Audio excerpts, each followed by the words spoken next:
Assalamualaikum warahmatullahi wabarakatuh. Nama saya Muhammad Amin Abdullah Syafi'i dari Ilmu Komunikasi semester 2 Universitas Muhammadiyah Sidoarjo. Di sini saya ditugaskan dari dosen saya Toto Wahyu Abadi tentang teori disonansi kognitif. Teori disonansi kognitif adalah teori yang menjelaskan bagaimana manusia secara konsisten mencari dan berupaya untuk mengurangi disonansi atau ketidaknyamanan dalam berbagai situasi yang baru. Sejarah teori disonansi kognitif. Teori disonansi kognitif adalah teori yang sangat berpengaruh dalam sejarah psikologi sosial.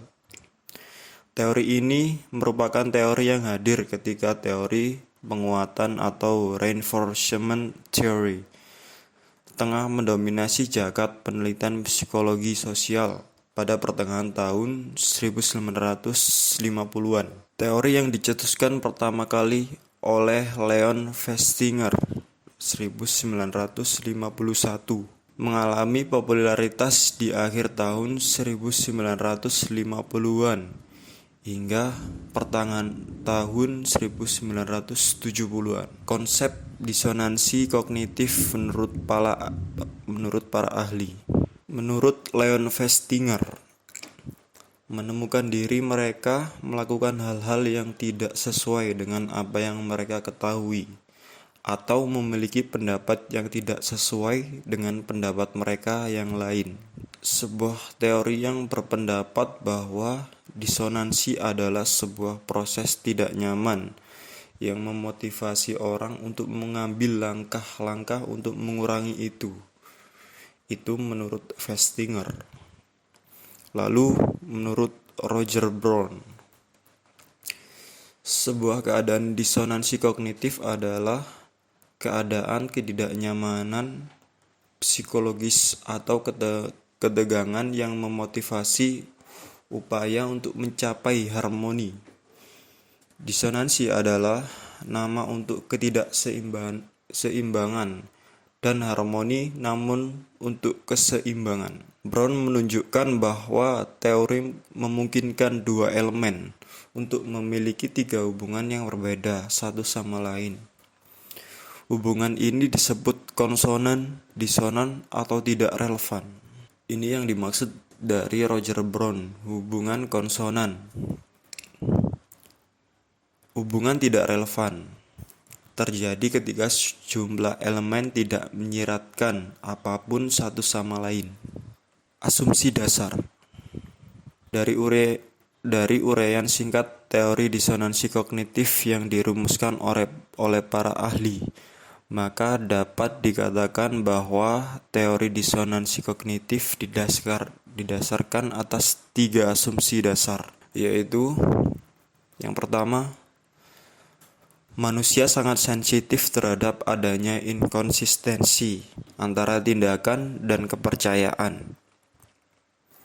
Kedua, pengakuan terhadap adanya inkonsistensi ini dapat menyebabkan disonansi dan dapat memotivasi seorang individu untuk mengatasi disonansi yang ada. Ketiga, disonansi dapat diatasi melalui salah satu dari tiga cara berikut ini, yaitu perubahan kepercayaan, perubahan tindakan, perubahan persepsi tindakan. Konsep dan proses disonansi kognitif. Teori disonansi kognitif semakin berkembang, berdampak pada munculnya beragam konsep penting yang menyertainya. Disonansi kognitif adalah sebuah teori komunikasi yang diadopsi dari psikologi sosial. Teori disonansi kognitif memiliki beberapa konsep, yaitu kognitif dan disonansi. Mengacu pada dua konsep utama di atas, maka yang dimaksud dengan disonansi kognitif adalah sebuah konflik psikologis antara dua atau lebih kepercayaan yang tidak sesuai secara simultan. Besarnya disonansi. Besarnya disonansi tergantung pada kepentingan atau nilai dari berbagai elemen seperti pengetahuan, kepercayaan, dan sikap yang disonan. Jika seseorang memberikan kepentingan kepada elemen-elemen tersebut, maka besaran hubungan disonansi di antara berbagai elemen akan semakin besar.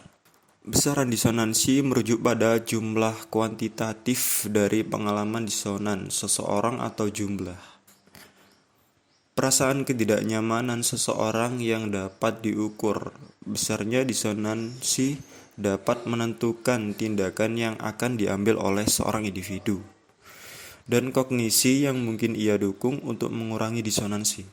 Terdapat 3 faktor yang mempengaruhi magnitude of dissonance, yaitu derajat kepentingan, merujuk pada beberapa penting suatu isu yang berdampak pada derajat disonansi.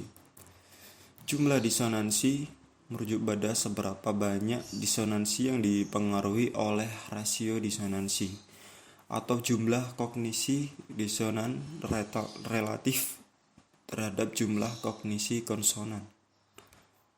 Lalu rasional, merujuk pada alasan yang digunakan untuk menjelaskan mengapa sebuah inkonsistensi terjadi. Mengatasi disonansi.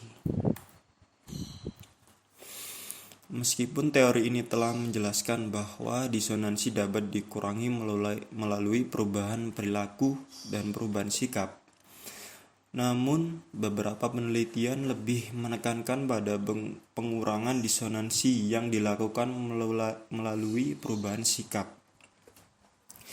Terdapat beberapa cara yang dapat digunakan untuk mengurangi disonansi, yaitu menambah atau mengurangi kognisi terhadap perubahan rasio konsonan ke kognisi disonan. Kedua, mengurangi kepentingan kognisi disonan.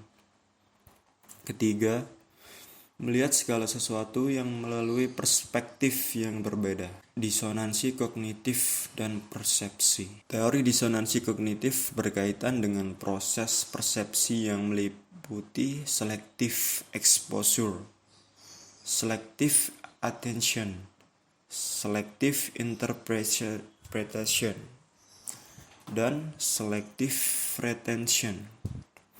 Kebenaran minimal. Festinger dan Carl Smith 1959 dalam West and Turner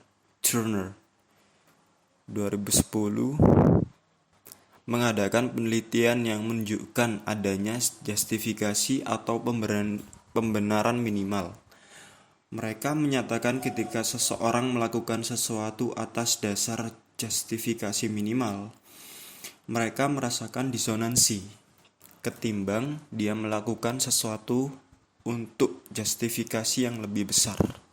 Ketika individu menghadapi justifikasi minimal, yaitu justifikasi yang tidak mencukupi untuk membuat konsonansi, dia akan mengalami disonansi. Teori disonansi kognitif dan persuasi. Teori disonansi kognitif membuka peluang bagi persuasi dalam keadaan disonansi.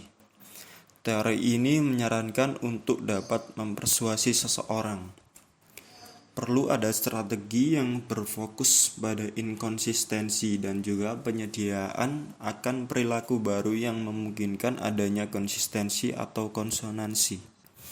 Persuasi yang diterima oleh orang lain atau yang dilakukan sendiri perlu masuk ke dalam salah satu upaya berikut yang bertujuan untuk mengurangi disonansi kognitif.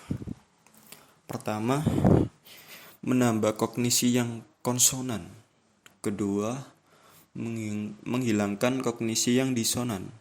Ketiga, meningkatkan importansi dari kognisi yang konsonan. Keempat, mengurangi importansi dari kognisi yang disonan.